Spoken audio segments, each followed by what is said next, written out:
Aqui estamos então, depois de ter entendido que falar de tipo sanguíneo é abrir um parênteses para que a gente possa trabalhar melhor exemplos para a segunda lei de Mendel. é, Após essa palhinha, vamos começar então entendendo o que é o sangue, né? O sangue ele é um dos tipos de tecidos conjuntivos que existem no nosso organismo. Primeiramente, vamos lembrar que a gente tem quatro tipos principais de tecidos no organismo, que é o tecido nervoso, o tecido muscular, o tecido epitelial e o tecido conjuntivo. E o tecido conjuntivo, existem vários tipos de tecidos conjuntivos, como o tecido conjuntivo cartilaginoso, o tecido conjuntivo ósseo, o tecido conjuntivo adiposo, e também temos o tecido conjuntivo propriamente dito, também o tecido conjuntivo hematopoético. Então, esse tecido é o tecido que forma o sangue. Então, o sangue é um tecido? Sim. Por que o sangue é um tecido? Porque ele é formado por várias células, e isso é um tecido, e essas células elas têm funções específicas, assim como as funções de todo o tecido. Então, no caso do tecido sanguíneo, a função principal é o quê? Conduzir gases, né, transportar gases, transportar nutrientes e também realizar a defesa do nosso organismo. Além de outras funções aí, como a regulação da temperatura e outros detalhes aí que a gente pode ir conversando com o passar do tempo. O hormônio que estimula a produção de hemácia é chamado de eritropoetina, né? Isso vai acontecer a gente pode falar também que é ou a eritropoiese ou a hematopoiese, que é a produção de células vermelhas, aí, de células sanguíneas. Isso vai acontecer onde? Onde o sangue é produzido? Na medula de grandes ossos. Então, os maiores ossos do seu organismo, como os ossos da bacia, por exemplo, o fêmur, são os que produzem as células sanguíneas mais intensamente. E o sangue, o que ele é então? Ele é formado praticamente aí 55, você encontra aí entre 55 e 60% de plasma sanguíneo, cerca aí de 1% de leucócitos e plaquetas e o restante aí que são os eritrócitos, então daria aí aproximadamente 44% de eritrócitos, que são, né, sinônimos para os glóbulos vermelhos do sangue. Então, perceba aí que além então das células vermelhas, que são os eritrócitos, além dessas células vermelhas, né, nós temos também então as plaquetas, que são também chamadas de trombócitos. A gente fala que as plaquetas são fragmentos celulares, enquanto que as outras células aí são o que a gente chama de glóbulos brancos, que existem diversos tipos de glóbulos brancos e eles são classificados de acordo com o tipo de núcleo que ele tem, se é um núcleo bilobulado, trilobulado, se é um único núcleo, e, além disso, a quantidade de grânulos que ele tem no seu citoplasma. E esses grânulos estão ligados a enzimas que fazem parte dos lisossomos, que vão fazer a digestão de muitas células, como os macrófagos têm essas funções. E, além disso, os linfócitos têm a função aí de produzir anticorpos, né, e outras células de defesa também. Né, eles conseguem se clonar e produzir outras células. Lembrando, o nosso foco aqui não é falar sobre, né, a origem do sangue, e sim o tipo sanguíneo. Né? Então a gente vai focar mais agora na hemácia. Então, como você já deve saber, as hemácias são as células vermelhas do sangue. Elas são vermelhas justamente porque elas contêm ferro na sua constituição, e esse ferro, na verdade, ele está presente em milhões de moléculas de hemoglobina que estão presentes no interior das hemácias. Né? Então, essas moléculas de hemoglobina que têm a capacidade de absorver o oxigênio do sangue. Bom, mas as hemácias, então, quando elas surgem a partir de uma célula tronco, e essa célula tronco, ela inicialmente ela nasce com um núcleo, portanto esse núcleo vai comandar a produção de diversas substâncias que vão fazer parte dessas hemácias, inclusive a membrana das hemácias. Então lembra que todas as células aí apresentam estruturas na sua membrana específicas aí que permitem a entrada e saída de substâncias. Tá? Então essas estruturas são produzidas aí com os primeiros genes que são ativos quando uma célula inicialmente célula tronco, ela origina uma hemácia. Então, para originar a hemácia, essa célula tronco tem que sofrer diferenciações, né? E entre essas diferenciações está a produção de diversas substâncias aí presentes na membrana dessa célula, e o último processo aí de diferenciação da hemácia é a exocitose do núcleo, que a gente chama até de plasmocitose. tá bom? Se quiser lembrar aí, plasmocitose, a gente chama de defecação celular, né?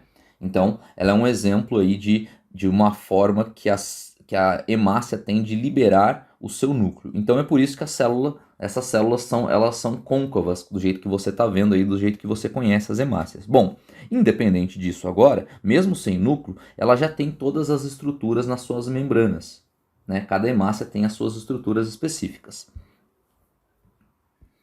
E aí o que vai acontecer então? Então aqui, ó, imagina uma hemácia e lembrando que existem várias estruturas como glicoproteínas e carboidratos presentes nessa membrana plasmática das hemácias. Então existem vários tipos aí de carboidratos e várias estruturas. E aí o que determina o tipo sanguíneo então? Imagina se fosse possível, né, uma pessoa ter todos os tipos sanguíneos possíveis, né, nas suas hemácias. Como ela seria? Ela teria que ter todos os tipos e todas as variantes de carboidratos que existem, carboidratos de membrana que existem nas hemácias de todos os seres humanos.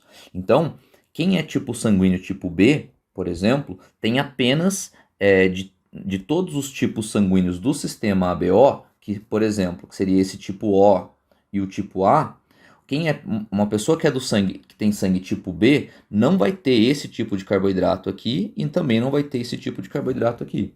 Então as suas hemácias vai ter apenas esse aqui, do tipo do sistema MN, do sistema ABO.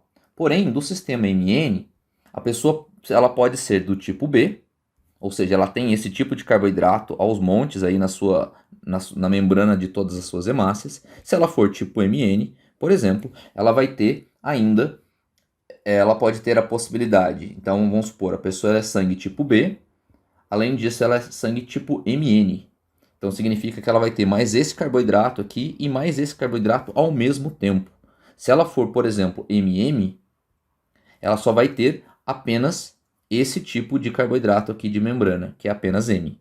E se ela for NN, por exemplo, ela não vai ter esse tipo de carboidrato aqui de membrana, vai ter apenas, deixa eu voltar aqui, vai ter apenas esse tipo de carboidrato de membrana aqui, tá bom? Então, ela vai ter o carboidrato tipo B e também esse carboidrato que corresponde, e não vai ter o M. Então, portanto, ela vai ser NN em relação ao seu tipo sanguíneo do sistema MN. Enquanto que uma pessoa do sistema RH, ou o fator RH, se ela apresentar um outro tipo de carboidrato, ela vai ser RH positivo. Então, se ela por acaso, essa pessoa não tiver esse fator RH, ó, for assim, por exemplo, ou não tiver o gene dela não produzir esse tipo de carboidrato de membrana, vai fazer com que essa pessoa seja RH negativa, então, né? Na verdade, não é o gene que vai produzir o carboidrato de membrana, ele vai produzir uma proteína, uma enzima, e essa enzima vai conseguir fazer a conversão aí dessas glicoproteínas de membrana e esses carboidratos de membrana, fazendo com que a pessoa tenha esse sangue específico aí. Então, voltando aqui, ó, se por acaso a pessoa tiver também o fator RH, então ela vai ser, por exemplo, BNN RH positivo. Então perceba que existe 3 características ligadas ao mesmo tempo quando a gente fala de tipo sanguíneo. Então, qual que seria a probabilidade, por exemplo, de uma pessoa ser sangue B, só que ser sangue B é MN e também RH negativo? Ou posso representar B negativo, MN. Ou ela pode ser, por exemplo, A negativo, NN. Perceba que a gente está analisando uma característica que é do sistema ABO, uma característica que está ligada ao fator RH e uma característica ligada ao sistema MN. Então, por isso que a gente precisa entender quais são, né, o que é o tipo sanguíneo e quais são as características que a gente pode analisar quando se fala de tipo sanguíneo e genética. Além das estruturas das hemácias, então, os glóbulos brancos também interferem nas transfusões de sangue. Então a gente precisa entender como eles funcionam aí de maneira, ou relembrar, né, de maneira mais geral aí, justamente para fazer as relações necessárias mais para frente. Então, vamos lembrar, os glóbulos brancos eles fazem o processo de fagocitose. né? Além disso, eles podem produzir anticorpos e matar outras células, liberando substâncias tóxicas que degradam a membrana da célula, por exemplo. Bom, vamos pensar aqui no caso da fagocitose de um glóbulo branco, por exemplo, chamado de macrófago, ou um glóbulo branco chamado de neutrófilo. Para que ele consiga atingir, chegar num determinado lugar onde tem uma infecção e tem um corpo estranho, como eu estou desenhando aqui, bactérias, por exemplo, o glóbulo branco ele tem que atravessar a parede do vaso sanguíneo. Quando ele atravessa a parede do vaso sanguíneo, é como se ele... imagina uma porta e batente da porta aqui está o chão, e a pessoa ela tem que passar por uma frestinha que tem embaixo da porta. Imagina se fosse possível esmagar a pessoa para ela sair do outro lado inteira e funcional de novo, né? Do mesmo jeito que ela estava lá anteriormente. Que era para ser uma pessoa, tudo bem? Então, o que acontece? O glóbulo branco, quando ele atravessa a parede do vaso sanguíneo, ele vai atravessar por espaços entre as células. Isso vai acontecer quando existe uma inflamação ou uma dilatação causada aí pelas substâncias que foram liberadas quando a sua pele, por exemplo, se danificou na hora da entrada de algo pontiagudo que levou, por exemplo, a bactéria até você. Então, essas substâncias liberadas pelas células mortas vão gerar inflamação, e essa inflamação vai fazer com que o glóbulo branco atravesse a parede do vaso sanguíneo. Esse processo de atravessar a parede do vaso sanguíneo é chamado de diapedese, tá bom? É um conceito importante. Se você não conhece, agora está conhecendo, tá bom? A diapedese, então, ela vai acontecer quando a gente sofre uma lesão aí em alguma região, e essa região vai fazer com que os vasos sanguíneos fiquem dilatados, as paredes dos vasos sanguíneos feitas de células, portanto, ficam mais inchadas, e isso facilita a passagem de glóbulos brancos através dessa parede. E por que eles vão fazer isso? Justamente para realizar a fagocitose. Então, a fagocitose ela vai acontecer através do englobamento de uma partícula estranha, de um corpo estranho, e esse corpo estranho pode ser uma bactéria. Então, quando essa bactéria ela é degradada, lembrando aqui, ó, qual é o nome disso aqui, né? A bactéria é degradada num vacúolo dentro da célula. Na verdade, esse vacúolo se formou graças a lisossomos aí que tinham as suas enzimas que entraram em contato com esse vacúolo digestivo aqui, né? Esse vacúolo que a gente chama de endossomo ou fagossomo, ou seja, uma estrutura que foi ingerida, né, através da endocitose na célula, e com a ajuda de lisossomos, essas substâncias ou essa bactéria ela vai ser degradada. Só que, quando ela é degradada, existe no nosso sistema imunológico células chamadas de células apresentadoras de antígenos. Ou seja, ao invés de simplesmente degradar a substância, ela degrada essa substância e faz com que degrada uma bactéria e faz com que as substâncias delas fiquem expostas na parede ou na membrana desses anticorpos, desses glóbulos brancos. Então, os glóbulos brancos, eles vão vão ser meio que dedo duro, ó. Vão falar assim, ó, esses aqui são as regiões, são pedaços das bactérias que entraram aqui, e são esses pedaços que se ligaram às nossas células. Então, os antígenos nada mais são do que substâncias presentes nos patógenos, ou seja, no fungo, numa bactéria, num vírus, que são capazes de gerar uma resposta imunológica no nosso organismo. Portanto, quando uma resposta imunológica é gerada, quando alguma substância estranha chega até o seu organismo e estimula os seus glóbulos brancos a se defenderem. E com isso vai haver fagocitose, vai haver englobamento e apresentação de antígeno. E quando os antígenos são apresentados, eles são apresentados a quem? Então essas células vão ser apresentadas aos plasmócitos. E os plasmócitos são células que produzem anticorpos. E os anticorpos também são chamados de imunoglobulinas. Os anticorpos nada mais são do que glicoproteínas, né? Proteínas ligadas a carboidratos. Então olha só o que vai acontecer, né? Então imagina aqui um antígeno que foi apresentado a esse plasmócito. Então esse plasmócito é como se ele fizesse uma forma, um contramolde, para poder se ligar a todo antígeno que ele encontrar. Então o que o plasmócito vai fazer? Esse plasmócito, então, ele vai liberar todos esses anticorpos na corrente sanguínea. E ao liberar na corrente sanguínea, se por acaso novos patógenos entrarem, já tem anticorpos prontos para poder se ligar a ele e neutralizar. Só que esses patógenos, obviamente, eles são maiores, mas a substância que faz parte desse patógeno, que a gente chamou de antígeno, ela vai estar ligada ao anticorpo. E, portanto, essa região aqui, ó, que se liga à nossa célula, ela vai estar neutralizada. Então, o patógeno pode, ele não consegue mais ligar a nossa célula.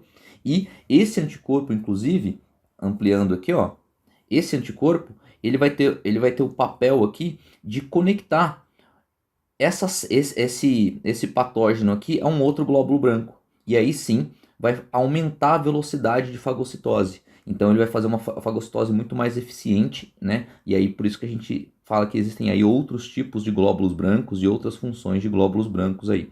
Então, de qualquer maneira, os anticorpos então eles facilitam o processo da fagocitose e eles são produzidos por células sanguíneas chamadas de leucócitos ou glóbulos brancos especializados, que tem o nome de plasmócito B. Tá? Mas o nosso foco aqui, principal, é você entender que quando uma substância estranha entra no nosso organismo, então, os anticorpos são produzidos com base em antígenos. Tá? Então, antígenos são as substâncias presentes nos patógenos que geram essa resposta imunológica.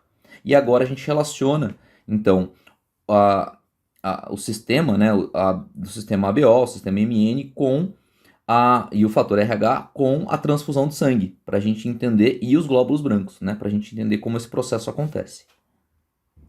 Então, olha só o que acontece. Ó. Imagina que uma pessoa que tem sangue tipo O negativo. Por que ela é sangue O negativo? Vamos imaginar essa legenda que eu já tinha feito anteriormente. Para ela ser sangue O, então, ela tem que produzir um tipo de carboidrato simples aí de membrana, entre todos os outros, né? Além de todos os outros que ela produz, mas para o tipo sanguíneo do sistema ABO, ela não produz o A, ela não produz o B, ela só vai produzir o tipo O, tá bom?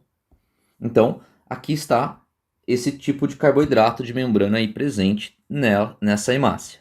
Então, essa pessoa é tipo O. Só que ela é negativo por quê? Justamente porque ela não apresenta o fator RH. Porque senão a gente teria que ver desenhado aqui essas estrelinhas aqui, ou seja, um outro tipo de carboidrato a mais na membrana. Então essa pessoa não apresenta isso, então ela é O negativo. E aí ela recebe, através de uma transfusão de sangue, o sangue de uma pessoa B positivo. Por que ela é B? Justamente porque aqui tem esse carboidrato de membrana, como está aqui, e também tem o fator RH, que está aqui, está demonstrado aqui, que é isso aqui que eu fiz aqui na forma de estrelinha. Ou seja, então são substâncias químicas presentes nas hemácias, na membrana das hemácias, que vão determinar o tipo sanguíneo. Então existem 3 tipos sanguíneos aí, 3 sistemas que estão relacionados ao tipo sanguíneo, que é o sistema ABO, o sistema MN e o sistema relacionado ao fator RH. O problema, a questão principal é a seguinte: quando se faz transfusão de sangue, tanto o sistema ABO quanto o fator RH pode estar relacionada a problemas de incompatibilidade sanguínea.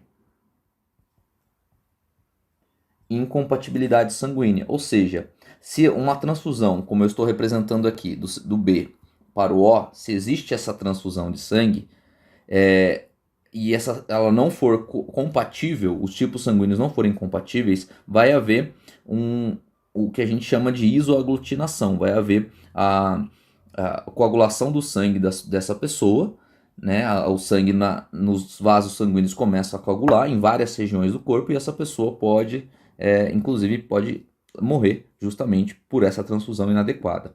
Enquanto que o sistema MN, ele causa poucos problemas de rejeição.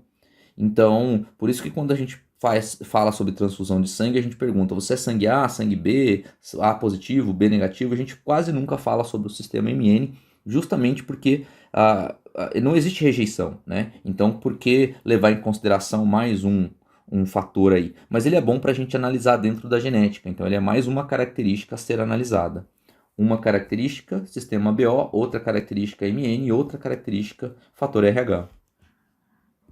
Então, no caso de uma transfusão de sangue incorreta, como essa do sangue B positivo para o sangue O, vai haver o quê? Uma rejeição, vai haver um problema de compatibilidade sanguínea, justamente porque os glóbulos brancos que estão presentes no plasma sanguíneo da pessoa vão entrar em contato com os carboidratos da pessoa B positivo, ou seja, além de ter esses carboidratos aqui que determinam o tipo B, também tem os carboidratos que determinam o fator RH.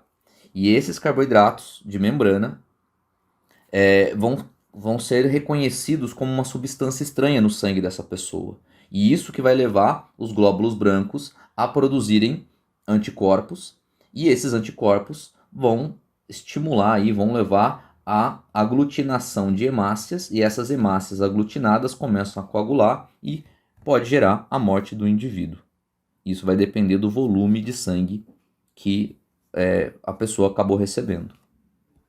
Então, olha só como ficamos, né? Uma pessoa que é sangue tipo A, então ela vai produzir esses carboidratos na membrana das suas hemácias. Quem é sangue B, os carboidratos B na membrana das suas hemácias. Quem é sangue AB vai produzir os dois tipos, enquanto que sangue O não vai produzir nenhuma variação daquele carboidrato de membrana. É como se fosse só a base dele, a parte de baixo, que, portanto, contém aí em todos os outros tipos sanguíneos. E isso já permite a gente entender também que o tipo sanguíneo mais antigo é o tipo O. E uma variação dessa simplicidade aí do tipo O gerou primeiramente o tipo A, evolutivamente falando, né? Depois gerou o tipo B, e o tipo sanguíneo mais recente é o tipo AB. E é por isso que ele ainda está em pequena quantidade na nossa população. Justamente porque o sangue tipo O ele já vem aí sendo passado e sendo multiplicado há milhões de anos, muito antes de surgir o sangue tipo AB. E aí o que vai acontecer agora? Esses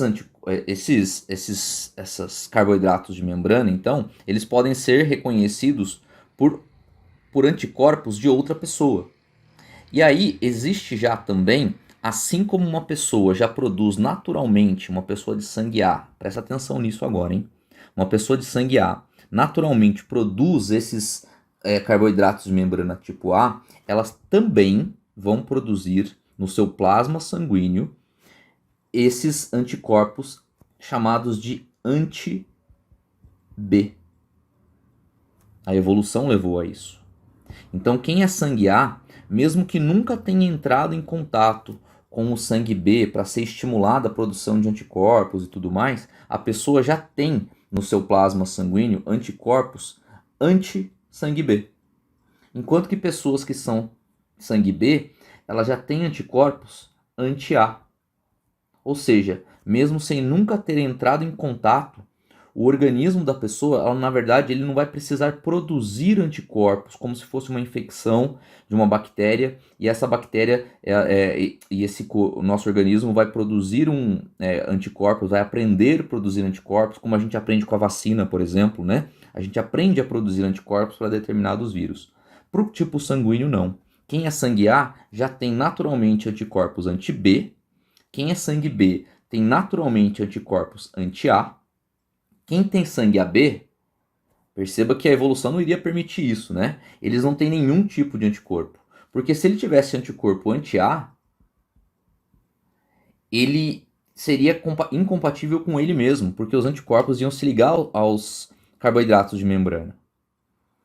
E se ele tivesse também anti-B, também daria problema.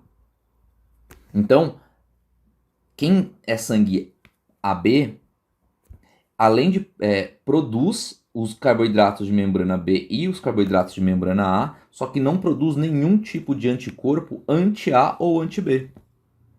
E quem é sangue O não produz a variação do anticorpo do carboidrato de membrana, só que no seu plasma sanguíneo, naturalmente, ele já produz anticorpos anti-B, anti-A e anti-B. E aí, sabendo disso, a gente vai dar um nome correto para esses anticorpos e esses carboidratos de membrana, né?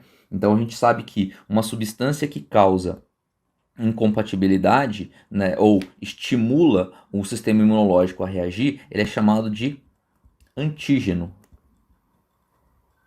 Antígeno. Então lembra desse GE aqui, ó. Então o antígeno, ele é conhecido, quando a gente fala de tipo sanguíneo, ele é conhecido como aglutinogênio. Olha o G aqui, ó. Aglutinogênio. Enquanto que os anticorpos, eles são conhecidos como aglutininas. Justamente porque eles vão causar a aglutinação. E lembra que os anticorpos são aí glicoproteínas, tá bom?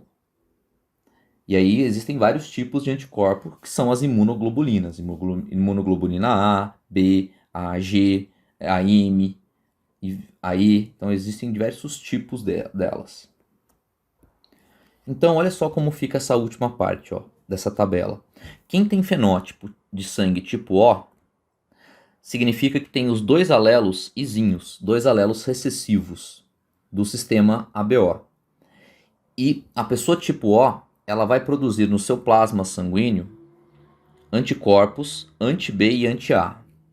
Quem tem sangue tipo A pode ser sangue A puro, ou seja, tem os dois alelos que produzem esse aglutinogênio A, ou pode ter apenas um alelo dominante, já que ele é dominante em relação ao alelo O, e então ele vai ser IA-izinho, ou IO também, do jeito que está representado aqui, tá bom? Enquanto que a pessoa B, ela vai ter pode ser os dois alelos B, pessoa pura, né, nesse caso, e B e BIzinho também, ou seja, heterozigótica.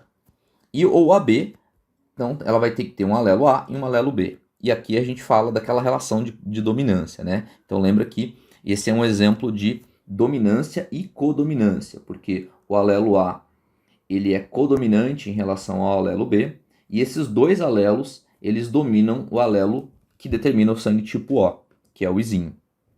E olha só isso que está representado aqui. Só quero que você preste atenção aqui, aqui, aqui. Esses que têm manchas mais escuras, ó, era poder estar muito mais evidentes, tá? Mas isso aí indica a hemólise, ou seja, a lise das hemácias, rompimento das hemácias e coagulação das hemácias, tá bom? Então é isso que a gente veria em placas em lâminas de tipagem de sangue. Então o que acontece? Se uma pessoa sangue O, ela receber sangue O, não vai haver coagulação do sangue. Por quê? O sangue é exatamente igual. Agora, se uma pessoa sangue O receber sangue tipo A, vai haver coagulação do sangue. Por quê? Porque a pessoa sangue O, ela não tem nas suas hemácias o antígeno A. E quando ela receber as hemácias de uma pessoa que tem o antígeno A, ela já produz naturalmente o anti-A. Então vai haver incompatibilidade sanguínea. Então a gente vai ver numa placa de Petri o sangue coagulado. Numa placa de Petri não, numa lamínula o sangue coagulado. Então assim se estabelece essas relações para todos os outros tipos sanguíneos. E é por esse motivo que nós temos a relação de transfusão de sangue. Ou seja, quem é sangue AB, sangue O, sangue A e sangue B, tem transfusões específicas para serem realizadas aqui. Então, quem é sangue o O pode doar para o AB. Por quê? Porque o O não tem nenhum tipo de aglutinogênio, então não vai haver rejeição nem para AB, nem para A e nem para B. O sangue O também pode doar para ele mesmo. O sangue B pode doar para o sangue AB, porque ele também, o sangue AB tem o mesmo tipo de aglutinogênio que o B tem. O sangue AB tem até o aglutinogênio A, só que não vai haver rejeição nesse caso aqui. E por que não vai haver rejeição? Porque quando se doa o sangue, se doa cerca de 500 ml de sangue, ou até um pouco mais, caso a pessoa precise. Né? Em cada bolsa de sangue tem 500 ml. Então, se você doar 500 ml de sangue B para uma pessoa que é sangue A, deixa eu apagar isso, para uma pessoa que é sangue A, bom, aqui é AB, peraí. A quantidade de plasma sanguíneo, ou seja, de soro que vai conter os anticorpos, vai ser muito baixa. Então, por mais que a pessoa sangue B tenha anticorpos anti-A, ela pode doar para AB, porque justamente porque esses anticorpos vão estar em pequena quantidade e não vai ser, não vai conseguir gerar aí a incompatibilidade. Voltando aqui a esse esquema. Então, o sangue B ele pode doar também para ele mesmo, o sangue A pode doar para ele mesmo, e assim a gente vê que o sangue O é o doador universal, justamente porque ele pode doar para todo mundo. Por quê? Porque ele não gera nenhum tipo de rejeição, porque ele não produz nenhum tipo de carboidrato de membrana. O sangue AB ele pode receber de todo mundo, inclusive dele mesmo. Por quê? Porque ele tem todos os tipos de carboidratos de membrana. Então ele produz o antígeno A e produz o antígeno B. E se a gente for colocar o fator RH junto aqui no meio, a gente teria que colocar AB positivo, porque daí ele apresenta todos os tipos de antígenos, enquanto que o doador universal, o mega universal, é o O negativo, porque daí ele não tem nada. Ele não tem nem o fator RH e nem o antígeno A e nem o antígeno B que ele produz, né, que ele não produz. Então aí a gente fala que ele é doador universal mesmo, né? Doador universal, enquanto que o sangue AB é conhecido como receptor universal. Deixa eu apagar os 500 ml que cabem numa bolsa de sangue. E assim acabamos esse conteúdo de hoje e falamos inclusive aí sobre tipos sanguíneos, por que existe incompatibilidade e os conceitos e os termos que a gente usa corretamente, como eu apresentei lá na primeira página. Aqui, né? E então, quando a gente fala de antígeno, a gente está falando de aglutinogênio no caso de sangue, né? E anticorpo a aglutinina, tá bom? E aí, vocês viram aí, a gente falou de fenótipo, sangue o A, fenótipo B, fenótipo O, genótipo, por exemplo, izinho, izinho, aglutinina, por exemplo, quem tem sangue O produz aglutinina A e aglutinina B, e não produz nenhum tipo de aglutinogênio. E o fator RH, por exemplo, se a pessoa é O positiva, ela vai ter o fator RH, se ela for O negativa, ela não vai ter esse fator RH. E aí, a próxima aula, a gente vai falar sobre a doença hemolítica do recém-nascido, justamente porque a gente vai levar em consideração aí heredogramas e também falando sobre a segunda lei de Mendel aí com mais precisão. Beleza? Valeu, ficamos por aqui.